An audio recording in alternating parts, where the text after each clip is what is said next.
Janasena MLA భర్త జర్నలిస్టుల మీద నోరు పారేసుకున్నారు. జర్నలిస్టులకు నెల్లిమర్ల ఎమ్మెల్యే లోకం మాధవి భర్త లోకం ప్రసాద్ వార్నింగ్ ఇచ్చారు. తమకు వ్యతిరేకంగా వార్తలు రాశారంటూ చిందులు వేశారు. వ్యతిరేక వార్తలు రాస్తే తాట తీస్తా, ఏం పీకుతారు అంటూ కూడా లోకం ప్రసాద్ మాట్లాడారు. గ్రామ పంచాయతీకి 24 లక్షల పన్ను బకాయి పడ్డ ఎమ్మెల్యే ఇటీవలే మండల సమావేశంలో ఎమ్మెల్యేను సర్పంచ్ నిలదీశారు. ఇక ఆ వార్తను కవర్ చేసిన జర్నలిస్టుల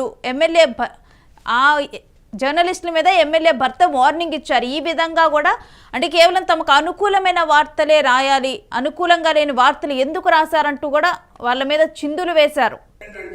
తీసుకోకండి, దయచేసి చెప్తున్నాను, భయపడేది లేదు. ఎవరైనా యథవేషాలు వేస్తే ఖచ్చితంగా తాను తీస్తారు, అది ఎవరైనా సరే. అలాగే ఇంకోటి మీరు గుర్తుంచుకోవాల్సింది ఏంటంటే, నేను ఎప్పుడు నా గురించి ఏం రాస్తారో భయపడను.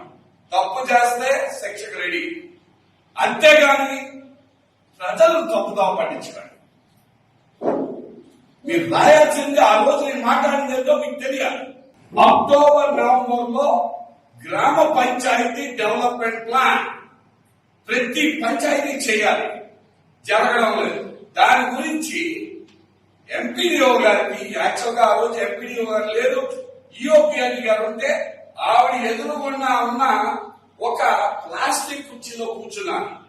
పక్కన ఉన్న స్పెషల్ కుర్చీలో కూర్చోమంటే నేను వద్దు అన్నాను.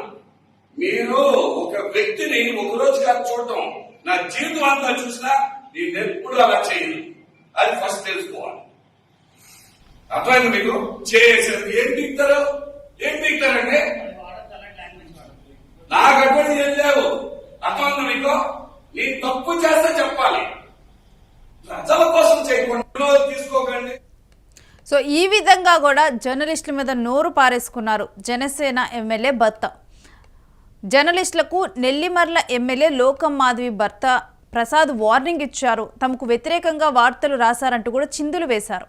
ఇక వ్యతిరేక వార్తలు రాస్తే తాట తీస్తాను, ఏం పీకుతారు అంటూ కూడా మాట్లాడారు. ఇంకా గ్రామ పంచాయతీకి 24 లక్షల పన్ను బకాయి పడ్డారు ఎమ్మెల్యే. ఇటీవలే మండల సమావేశంలో ఇదే విషయం మీద ఎమ్మెల్యేను సర్పంచ్ నిలదీశారు. ఆ నిలదీసిన వార్తను కవర్ చేసిన జర్నలిస్టులు ఇక ఎమ్మెల్యే భర్త ఆ జర్నలిస్టులకి వార్నింగ్ ఇవ్వటం జరిగింది. ఏం పీకుతారు అంటూ కూడా వార్నింగ్ ఇస్తూ కూడా ఆయన అందరి మధ్యలో కూడా జనసేన పార్టీ నెల్లిమర్ల నియోజకవర్గ మీటింగ్లో ఆయన మాట్లాడింది మాత్రం వివాదాస్పదంగా మారింది. ఈ విధంగా ఒక ఎమ్మెల్యే భర్త జర్నలిస్టులను ఉద్దేశించి కూడా ఈ విధంగా మాట్లాడటం కరెక్ట్ కాదంటూ కూడా దీని మీద కామెంట్స్ వినిపిస్తున్నాయి.